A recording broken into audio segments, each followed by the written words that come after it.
ಸುವರ್ಣ. ಸಿಹಿ ಸಿಹಿ ಮನಸ್ಸುಗಳ ಕನಸಿನ ಕಂಗಳಲ್ಲಿ ಬೆರೆಸುವ ಕುಂಚವೇ ಪ್ರಿಯದರ್ಶಿನಿ.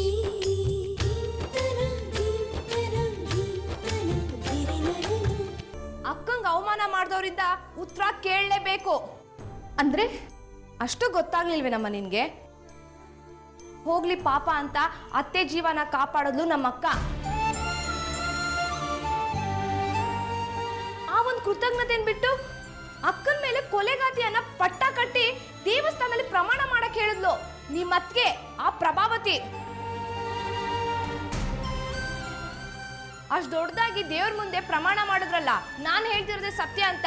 ಈಗ ಅವ್ರ ಮುಖ ಕಂಟಿರೋ ಕೊಳೆನ ಯಾವ ಕೆರೆ ತೊಳ್ಕೊಂತಾರೆ ಅಂತ ಕೇಳಬೇಕು. ಅದೆಲ್ಲ ಏನು ಬೇಡ ಕಾವ್ಯ.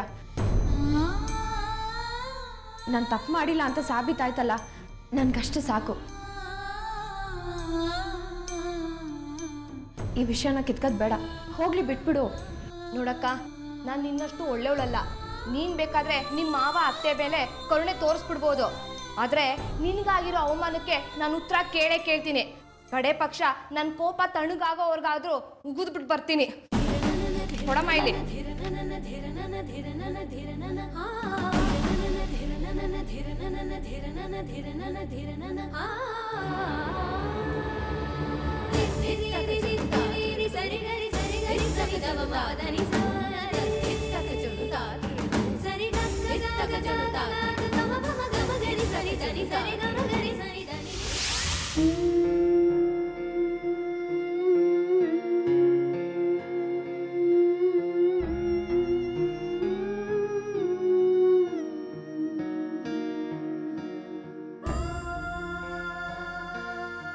ಏನೋ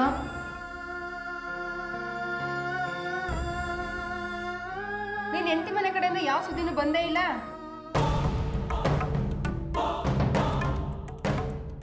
ಮಹಾ ಸತ್ಯವಂತೆ ತರ ಸುಳ್ಳುನೇ ಸತ್ಯ ಅಂತ ಪ್ರಮಾಣ ಮಾಡಿದ್ಲಲ್ಲ ನೀನ್ ಹೆಂಡತಿ ಅಂಜಲಿ. ಆರೋಗ್ಯವಾಗಿದ್ದಾಳಂತೋ?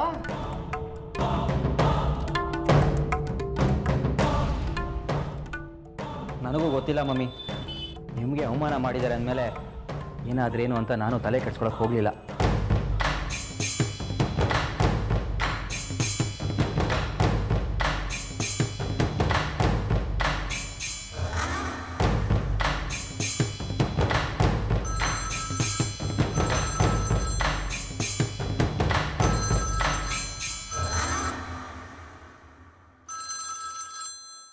ಅರೆ, ಕಾವ್ಯ ಫೋನ್ ಮಾಡಿದ್ದಾಳೆ.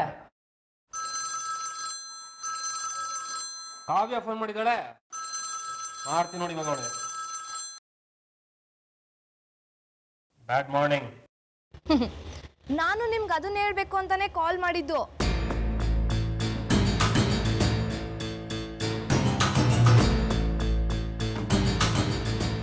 ನಿಮ್ ಮನೆಯಲ್ಲಿ ಬೆಳಿಗ್ಗೆ ಎದ್ದು ಪೇಪರ್ ಓದೋ ಹವ್ಯಾಸ ಯಾರಿಗೂ ಇಲ್ವಲ್ಲ?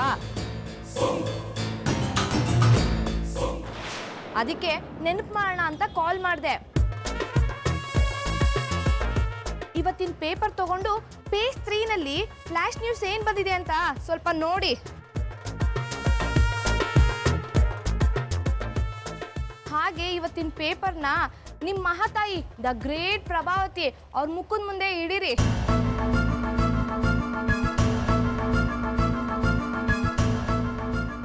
ದೊಡ್ಡದಾಗಿ ದೇವಸ್ಥಾನದಲ್ಲಿ ಕರ್ಪೂರದ ಮೇಲೆ ಆಣೆ ಮಾಡಿದ್ರಲ್ಲ, ಸತ್ಯನೇ ಸುಳ್ಳು ಅಂತ ಹೇಳಿದ್ರಲ್ಲ, ನಮ್ಮ ಅಕ್ಕನೇ ನಿಮ್ಮ ಅಮ್ಮನ ತಳ್ಳಿದ್ದು ಅಂತ ಅಷ್ಟೆಲ್ಲ ಕೂಗಾಡಿದ್ರಲ್ಲ, ಅದಕ್ಕೆ ದೇವ್ರು ಕೊಟ್ಟಿರೋ ಸಾಕ್ಷಿ ಇದೆ. ನಿಮ್ಮ ಅಮ್ಮಂಗೆ ತೋರಿಸಿ.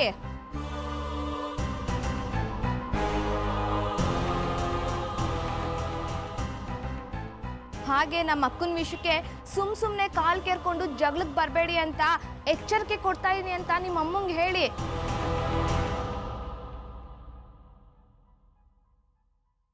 ಹಾ, ಹಾಗೆ ನನ್ನ ಕಡೆಯಿಂದ ಬ್ಯಾಡ್ ಮಾರ್ನಿಂಗ್ ಅಲ್ಲ ಬ್ಯಾಡ್ ಡೇ ಅಂತಾನು ವಿಶ್ ಮಾಡ್ಬಿಡಿ.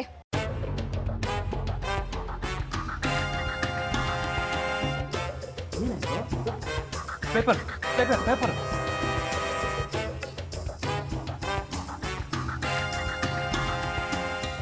ಪೇಪರ? News paper. ಯಾವ ಪೇಪರು? ಮಮ್ಮಿ ಅದೇ ಇವತ್ತು ನ್ಯೂಸ್ ಪೇಪರಲ್ಲಿ ನೀವು ದೇವಸ್ಥಾನದಲ್ಲಿ ಮಾಡಿದ ಪ್ರಮಾಣನ ಸುಳ್ಳು ಅನ್ನೋದಕ್ಕೆ ಸಾಕ್ಷಿ ಸಮೇತ ಆರ್ಟಿಕಲ್ ಬಂದಿದೆಯಂತೆ. ಹೌದಾ ರೀ, ಇವತ್ತಿನ ಪೇಪರ್ ನೋಡಿದ್ರಾ?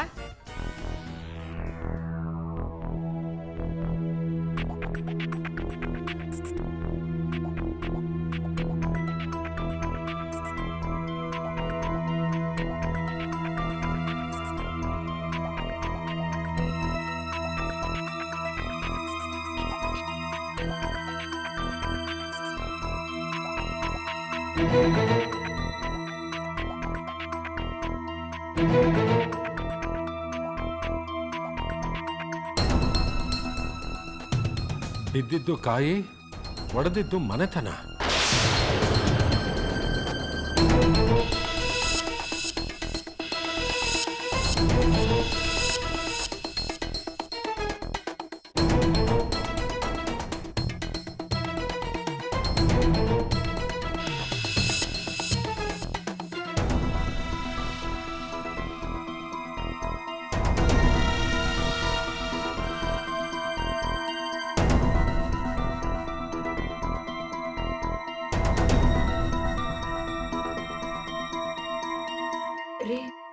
ಏನಂತ ಓದ್ರಿ?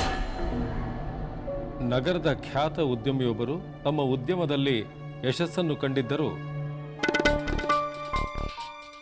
ಕುಟುಂಬದ ಘನತೆ ಮತ್ತು ಒಗ್ಗಟ್ಟು ಕಾಪಾಡುವಲ್ಲಿ ಸೋತಿದ್ದಾರೆ ಎಂಬುದಕ್ಕೆ ಇಲ್ಲಿದೆ ಜ್ವಲಂತ ಸಾಕ್ಷಿ.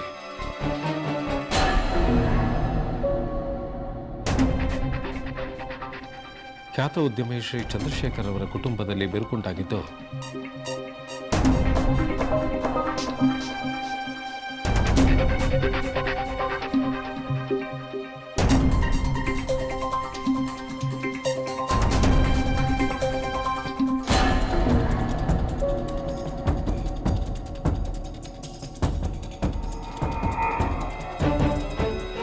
ನೋಡಿದ್ಯಾ ಪ್ರಭಾವತಿ, ಅಂಜಲಿ ನಿನ್ನ ತಲೆ ಮೇಲೆ ಬೀಳ್ತಾ ಇದ್ದ ತೆಂಗಿನಕಾಯಿಂದ ನಿನ್ನನ್ನು ರಕ್ಷಿಸೋದಕ್ಕೆ ನಿನ್ನನ್ನು ತಳ್ಳಿದಾಳೆ ಅನ್ನೋದು 100% ಸತ್ಯ. ಅದಕ್ಕೆ ಸಾಕ್ಷಿ ದೇವಸ್ಥಾನದ ಮುಂದೆ ತೆಗೆದಿರೋ ಈ ಫೋಟೋ ನೋಡು, ನೀನೇ ನೋಡು.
ಅನ್ಯಾಯವಾಗಿ ಅಂಜಲಿ ಮೇಲೆ ಸುಳ್ಳು ಆರೋಪ ಮಾಡೋದು ಅಲ್ಲದೆ ದೇವಸ್ಥಾನದಲ್ಲಿ ದೇವರ ಮುಂದೆನೆ ಆಣೆ ಮಾಡಿ ಮತ್ತೊಂದು ತಪ್ಪು ಮಾಡ್ಬಿಟ್ಟಿಯಲ್ಲ ಪ್ರಭಾ. ಈಗ ನೋಡು, ಈ ವಿಚಾರ ಎಲ್ಲ ಕಡೆನೂ ಹೋಗುತ್ತೆ, ಎಲ್ಲರಿಗೂ ತಲುಪತ್ತೆ. ನಮ್ಮ ಮನೆ ಅಂತಸ್ತು ಗೌರವ ಅಂತ ಸದಾಕಾಲ ಹಾರಾಡ್ತಿದ್ಯಲ್ಲ, ಆ ಅಂತಸ್ತು ಗೌರವಕ್ಕೆ ನೀನೇ ಸ್ವತಃ ನಿನ್ನ ಕೈಯಾರೆ ಮಸಿ ಪಡೆದು ಬಿಟ್ಟಿಯಲ್ಲ. ನಾನು ಎಷ್ಟು ಹೇಳ್ತಿದ್ದೆ, ಅಂಜಲಿ ಹಾಗೆಲ್ಲ ಮಾಡಿರೋಕ್ಕೆ ಸಾಧ್ಯ ಇಲ್ಲ, ಅವಳನ್ನ ನಂಬು ಅಂತ. ನನ್ನ ಮಾತಿನ ಅರ್ಥ ಮಾಡ್ಕೊಳ್ಳೇ ಇಲ್ಲ. ನೋಡು ಪ್ರಭಾ, ಈಗಲಾದ್ರೂ ನೀನು ಬದಲಾಗಲೇಬೇಕು. ಇಲ್ಲದೆ ಇದ್ರೆ ಖಂಡಿತ ದೇವರು ನಿನ್ನನ್ನು ಕ್ಷಮಿಸೋದಿಲ್ಲ.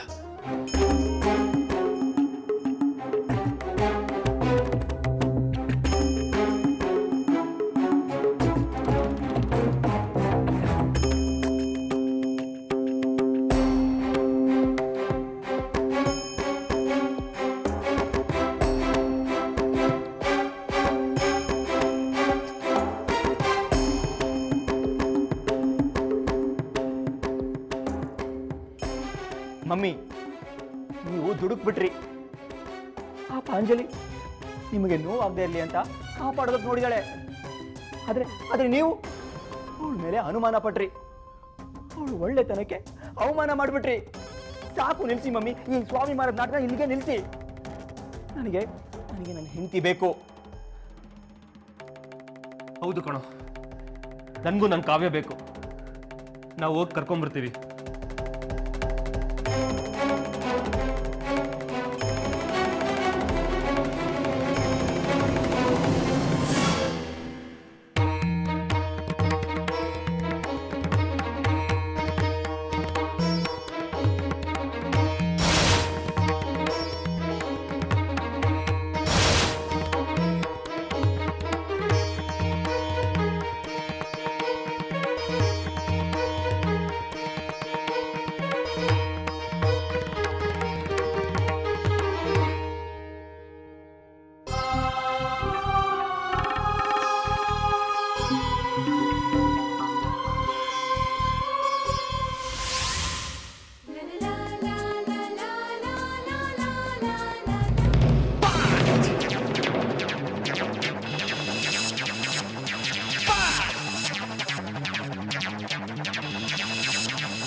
Lost his love. It's gonna be loud, loud, loud, loud, loud. Bakra! 1, 2, 3, 4. Bakra, Bakra. Feel the rhythm, screw your mind, check the baby. Come on, Bakra, Bakra.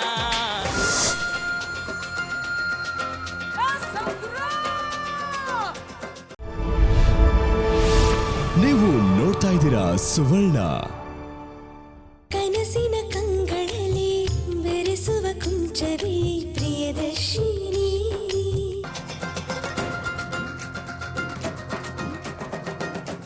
ಏನ್ರಿ ನಿಮ್ ಹುಚ್ಚಾಟ? ನಿಮ್ಗೆ ಯಾರು ಹುಚ್ಚಿಡ್ದಿದ್ಯಾ ಅಥವಾ ನಿಮ್ ತಲೆ ಮೇಲೆ ತೆಂಗಿನಕಾಯಿ ಬಿತ್ತ ಏನು? ಕಾವ್ಯ, ನಾವು ತಪ್ಪು ಮಾಡಿದೀವಿ ಅಂತ ನಮಗೆ ಪೂರ್ತಿಯಾಗಿ ಅರ್ಥ ಆಗಿದೆ. ದಯವಿಟ್ಟು ನಮ್ಮನ್ನ ಕ್ಷಮಿಸು. ನೀನು ಕ್ಷಮಿಸಿದಿ ಅಂತ ಹೇಳೋವರೆಗೂ ನಾವು ಬಸ್ಗೆ ಹೊಡಿತಾನೆ ಇರ್ತೀವಿ. ಕಾವ್ಯ, ನನ್ಗೆ ಆಫೀಸಿಗೆ ಲೇಟ್ ಆಗ್ತಿದೆ, ನಡಿ ಹೋಗೋಣ. ಅಂಜಲಿ ಪ್ಲೀಸ್ ನಿತ್ಕೋ. ಮಮ್ಮಿನ ಕಾಪಾಡೋದಕ್ಕೆ ನೀನು ಅವ್ರನ್ನ ತಳ್ಳಿದ್ದು ಅಂತ ನಮ್ಗೆ ಅರ್ಥ ಆಗಿದೆ. ಹೇಗೆ ಅರ್ಥ ಆಯ್ತು? ಆ ಫೋಟೋ ನೋಡಿದ್ಮೇಲ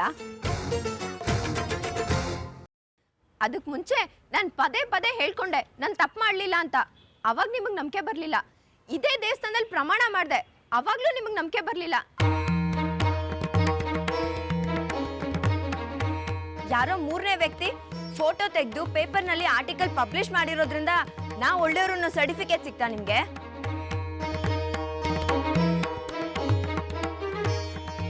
ನಮ್ಮ ಒಳ್ಳೆತನಕ್ಕೆ ಸರ್ಟಿಫಿಕೇಟ್ ಕೊಡೋಕೆ ಅದೇ ದೇವ್ರೆ ಇದೇ ಜಾಗದಲ್ಲಿ ಫೋಟೋ ಮೂಲಕ ಸಾಕ್ಷಿ ತೋರಿಸಿ ನಮ್ಮ ಒಳ್ಳೆತನನ ಪ್ರೂವ್ ಮಾಡಿದ್ದಾರೆ. ಅದಕ್ಕೆ ದೇವ್ರಿಗೆ ಥ್ಯಾಂಕ್ಸ್ ಹೇಳಕ್ಕಂತ ಬಂದಿದ್ದು. ಕಾವ್ಯ, ನಾವು ಬಂದಿದ್ದ ಕೆಲಸ ಆಯ್ತಲ್ಲ, ನಡಿ ಹೊರಡೋಣ. ಅಂಜಲಿ ಅವರೇ, ಸ್ವಲ್ಪ ನಮ್ಮ ಪರಿಸ್ಥಿತಿನ ಅರ್ಥ ಮಾಡ್ಕೊಳ್ಳಿ. ಕಾವ್ಯ ಏನೋ ಚಿಕ್ಕವಳು, ಕೋಪದಿಂದ ಏನೇನೋ ಮಾತಾಡ್ತಾಳೆ. ನಾವು ದೊಡ್ಡವ್ರು ತಾನೆ, ಸ್ವಲ್ಪ ತಾಳ್ಮೆಯಿಂದ ಯೋಚನೆ ಮಾಡಿ ಒಂದು ತೀರ್ಮಾನಕ್ಕೆ ಬರೋಣ. ಅಲ್ಲೇ ಏನಂದ್ರಿ ನೀವು? ಸರಿ, ನನ್ನ ಮುಖ ನೋಡ್ಕೊಂಡು ಇನ್ನೊಂದ್ಸಲಿ ಅದೇ ಮಾತನ್ನ ಹೇಳಿ ನೋಡೋಣ.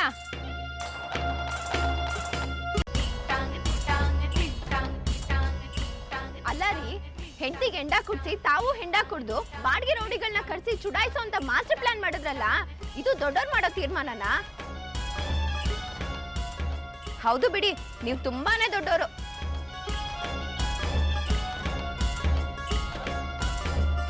ನಾವು ನಮ್ಮಿಂದ ತಪ್ಪಾಗಿದೆ ಅಂತ ಒಪ್ಕೊಳ್ಳೋಕೆ ಬಂದಿರೋದು.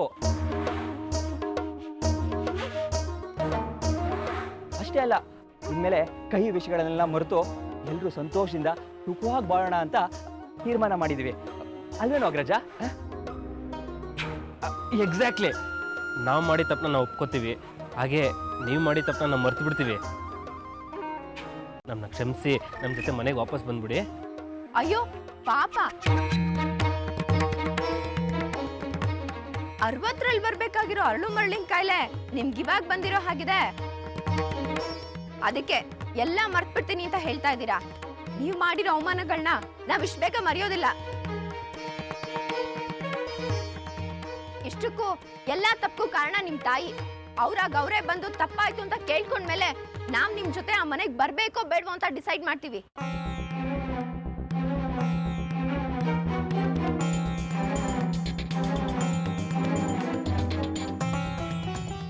ಯಾಕೆ ನಿಮ್ಮಿಂದ ಕೆಲಸ ಆಗೋದಿಲ್ವಾ? ಹಾಗಿದ್ರೆ ನಾವು ನಿಮ್ ಮನೆಗೆ ವಾಪಸ್ ಬರೋದಿಲ್ಲ.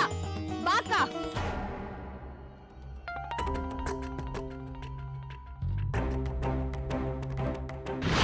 ನಾಚಿಕೆ ಆಗೋದಿಲ್ವೇನ್ರೋ ನಿಮ್ಗೆ? ಹಿಂದೆ ತಪ್ಪು ಅನ್ನೋ ತರ ಬಸ್ಕಿ ಹೊಡೆದು ಗಂಡ ಅನ್ನೋ ಪದಕ್ಕೆ ಕಪ್ ಚುಕ್ಕಿ ಇಟ್ ಬಂದಿದ್ದೀರಲ್ರೋ. ಅದು ಅಲ್ದೆ ನಾನ್ ಕ್ಷಮೆ ಕೇಳ್ಬೇಕು ಅನ್ನೋ ಷರತ್ಗೆ ನನ್ನ ಒಂದ್ ಮಾತು ಕೇಳ್ದೆ ಒಪ್ಪಿಗೆ ಕೊಟ್ಟು ಬಂದಿದ್ದೀರಲ್ಲ. ಇಲ್ಲ ಮಮ್ಮಿ, ನಿಮ್ಮ ಮನೆಗೂ ನಾವು ಒಪ್ಕೊಂಡೇ ಇಲ್ಲ. ಸಾಕ್ ಸುಮ್ನೆ ಇರೋ. ಅವ್ರು ಹಾಗೆ ಹೇಳಿದ ತಕ್ಷಣ ಅವ್ರ ಕೆನ್ನೆ ಊದ್ಕೊಳ್ಳಾಗೆ 2 ಏಟ್ ಕೊಡೋದ್ ಬಿಟ್ಟು ಹಾಗೆ ಬಂದಿದ್ದೀರಾ ಅಂದ್ಮೇಲೆ ಅವ್ರು ಹೇಳಿದಕ್ಕೆ ನೀವು ಒಪ್ಕೊಂಡ್ ಬಂದಿದ್ದೀರಾ ಅಂತ ತಾನೇ ಅರ್ಥ ಮಾಡ್ಕೊಂಡಿರ್ತಾರೆ. ಅದಕ್ಕೆ ಈ ತರ ಅರ್ಥನೂ ಇರುತ್ತಾ? ಬ್ರದರ್, ಇಂಥ ಗೂಢಾರ್ಥಗಳೆಲ್ಲ ಹೆಣ್ಮಕ್ಳಿಗೆ ಬೇಗ ಅರ್ಥ ಆಗೋದು ಅನ್ಸತ್ತೆ ಕಣೋ. ತಮಾಷೆ ಸಾಕು. ಇನ್ ಮುಂದಾದ್ರೂ ಆ ಹಾದಿ ತಪ್ಪಿರ ಹೆಂಡ್ತಿರಿಂದ ಹೋಗೋದ್ ಬಿಟ್ಟು ನಿಮ್ ಜೀವನನ ನೀವು ರೂಪಿಸ್ಕೊಳ್ಳಿ. ಹಾಗಾದ್ರೆ ನಿಮ್ ಕೊನೆ ತೀರ್ಮಾನನಾ? ಏನು ಧ್ವನಿ ಏರ್ತಾ ಇದೆ? ಹೊಸದಾಗಿ ನಾನು ಏನು ಹೇಳ್ಬೇಕಾಗಿಲ್ಲ. ನನಗೆ ಯಾರ ಮುಂದೆನೂ ಕ್ಷಮೆ ಕೇಳಿ ಅಭ್ಯಾಸನೂ ಇಲ್ಲ ಅಂತ ನೀನು ಮೊದಲೇ ಹೇಳಿದ್ದೀನಿ. ಅದರಲ್ಲೂ ಆ ಜನ್ಮ ವೈರಿ ವಿಶಾಲಾಕ್ಷಿ ಮುಂದೆ ಆಗ್ಲಿ ಅಥವಾ ಅವ್ರ ಮಕ್ಕಳು ಮುಂದೆ ಆಗ್ಲಿ ನನ್ನ ಪ್ರಾಣ ಹೋದ್ರೂ ನಾನು ಕ್ಷಮೆ ಕೇಳೋದಿಲ್ಲ. ಸರಿ ಬಿಡಿ ಮಮ್ಮಿ, ನೀವು ಕ್ಷಮೆ ಕೇಳೋದಿಲ್ಲ ಅಂದಮೇಲೆ ನಾವು ನಿಮ್ಮನ್ನ ಬಲವಂತ ಮಾಡೋದಿಲ್ಲ. ಹಾಗಂತ ನಾವು ಕೈ ಕಟ್ಕೊಂಡು ಸುಮ್ಮನೆ ಇರೋದಿಲ್ಲ. ನಮಗೆ ನಮ್ಮ ಹೆಂಡ್ತಿರ್ಬೇಕು. ನಾವು ಅವ್ರನ್ನ ಮನೆಗೆ ಕರ್ಸ್ಕೊಂತೀವಿ. ಮರಳುಗಾಡಲ್ಲಿ ಮರಿಚಿಕೆ ಹಿಂದೆ ಹೋಗೋ ಥರ ಆಗದೆ ಇರೋ ವಿಷಯಕ್ಕೆ ತಲೆ ಕೆಡಿಸ್ಕೊಂಡು ನಿಮ್ಮ ಜೀವನ ಯಾಕೆ ಹಾಳು ಮಾಡ್ಕೋತೀರಾ? ಹೋಗ್ಲಿ ಬಿಡಿ ಮಮ್ಮಿ, ನಾವು ಆಸೆ ಪಟ್ಟಿದ್ದು ಸಿಗಲಿಲ್ಲ ಅಂತ ಹುಡುಗಿ ಜೀವನ ಹಾಳು ಮಾಡ್ಕೊಳ್ಳೋದಕ್ಕಿಂತ ಅದೇ ಪಕ್ಷ ನಾವು ಬಯಸಿದ್ನ ಪಡ್ಕೊಳ್ಳೋಕೆ ಕಷ್ಟ ಆದರೂ ಇಡೀ ಜೀವನ ಪರವಾಗಿಲ್ವೇ? ಇಬ್ರು ಚೆನ್ನಾಗಿ ಮಾತಾಡೋದು ಕಲ್ತಿದ್ದೀರಾ? ಓಕೆ, ಟ್ರೈ ಮಾಡಿ. All the best.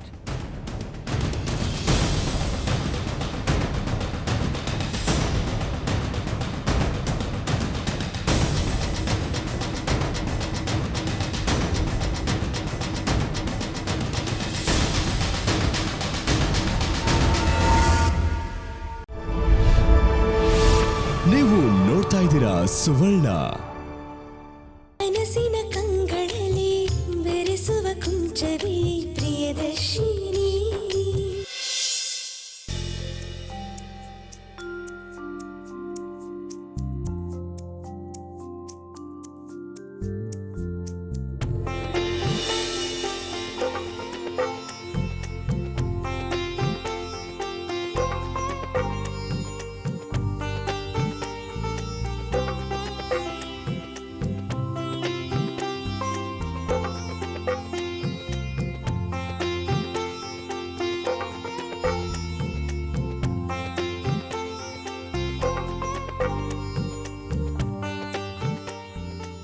Kavya right?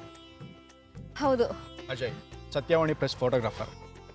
ಹೇಳಿ ಕಾವ್ಯರೇ, ನನ್ನ ಮಾತಾಡಿಸ್ಬೇಕು ಅಂತ ನಮ್ಮ ಆಫೀಸಿಗೆ ಫೋನ್ ಮಾಡಿ ನನ್ನ ಮೀಟ್ ಮಾಡಲೇಬೇಕು ಅಂತ ತುಂಬ ಕಷ್ಟಪಡ್ತೀರಲ್ಲ, ಏನಿದ್ರು ಗುಟ್ಟುಪಟ್ಟು ಏನು ಇಲ್ಲ ಬ್ರದರ್, ನಾನೊಂಥರ ಓಪನ್ ಬುಕ್ ಇದ್ದ ಹಾಗೆ. ನೀವು ಆ ಫೋಟೋನ ತೆಗೆದು ನಿಮ್ಮ ಪೇಪರಲ್ಲಿ ಆರ್ಟಿಕಲ್ ಮಾಡಿ ಪಬ್ಲಿಸಿಟಿ ಕೊಟ್ಟಿರಲಿಲ್ಲ ಅಂದಿದ್ರೆ ನಮ್ಮಕ್ಕ ಈಗಲೂ ಅಪರಾಧಿ ಸ್ಥಾನದಲ್ಲಿ ನಿಂತ್ಕೋಬೇಕಿತ್ತು. ಅದು ಅಲ್ಲದೆ ನಮ್ಮತ್ತೆ ಅದೇ ವಿಷಯನೇ ಹೇಳಿ ಹೇಳಿ ಹಂಗಿಸ್ತಾ ಇದ್ರು. ಅದಕ್ಕೆ ನಿಮ್ಮನ್ನು ಮೀಟ್ ಮಾಡಿ ಥ್ಯಾಂಕ್ಸ್ ಹೇಳೋಣ ಅಂದ್ಕೊಂಡೆ. ಓಹ್ ಕಮಾನ್, ಇಷ್ಟಕ್ಕೆಲ್ಲ ಥ್ಯಾಂಕ್ಸ್ ಯಾಕೆ? ನಾನೇ ಆ್ಯಕ್ಚುಲಿ ನಿಮ್ಮ ಅಕ್ಕನಿಗೆ ಥ್ಯಾಂಕ್ಸ್ ಹೇಳಬೇಕು ಅಂದ್ಕೊಂಡಿದ್ದೆ. ಅವರಿಂದ ನನಗೊಂದೊಳ್ಳೆ ಆರ್ಟಿಕಲ್ ಬರೆಯೋದಕ್ಕೆ ಸ್ಫೂರ್ತಿ ಸಿಕ್ತು. ಅದೂ ಅಲ್ಲದೆ ಸತ್ಯನ ಸಮಾಜದ ಮುಂದೆ ಇಡಬೇಕು ಅಂತಲೇ ನಾನು ಜರ್ನಲಿಸಮ್ನ ಆಯ್ಕೆ ಮಾಡ್ಕೊಂಡಿರೋದು. ನೋಡ್ತಾ ಇರಿ ಈ ಅಜಯ್ ಮುಂದೆ ಎಂತೆಂಥ ಸಾಧನೆಗಳನ್ನ ಮಾಡಿ ತೋರಿಸ್ತಾನೆ ಅಂತ. Anyways, all the best brother. Thank you.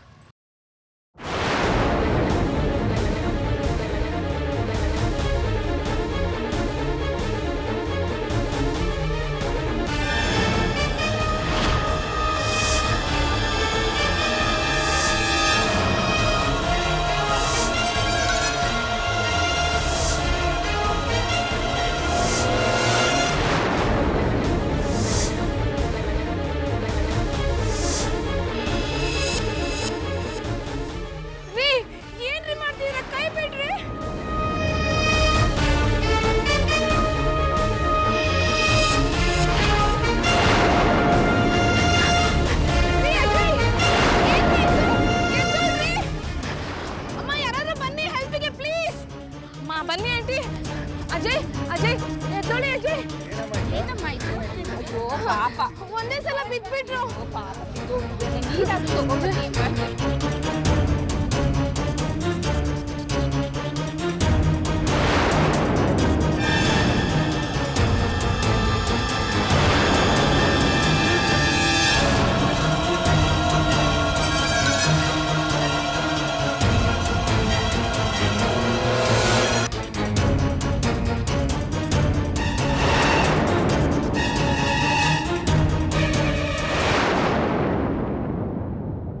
ಸಿಹಿ ಸಿಹಿ ಮನಸ್ಸುಗಳ ಕನಸಿನ ಕಂಗಳಲ್ಲಿ ಬೆರೆಸುವ ಕುಂಚವೇ ಪ್ರಿಯದರ್ಶಿನಿ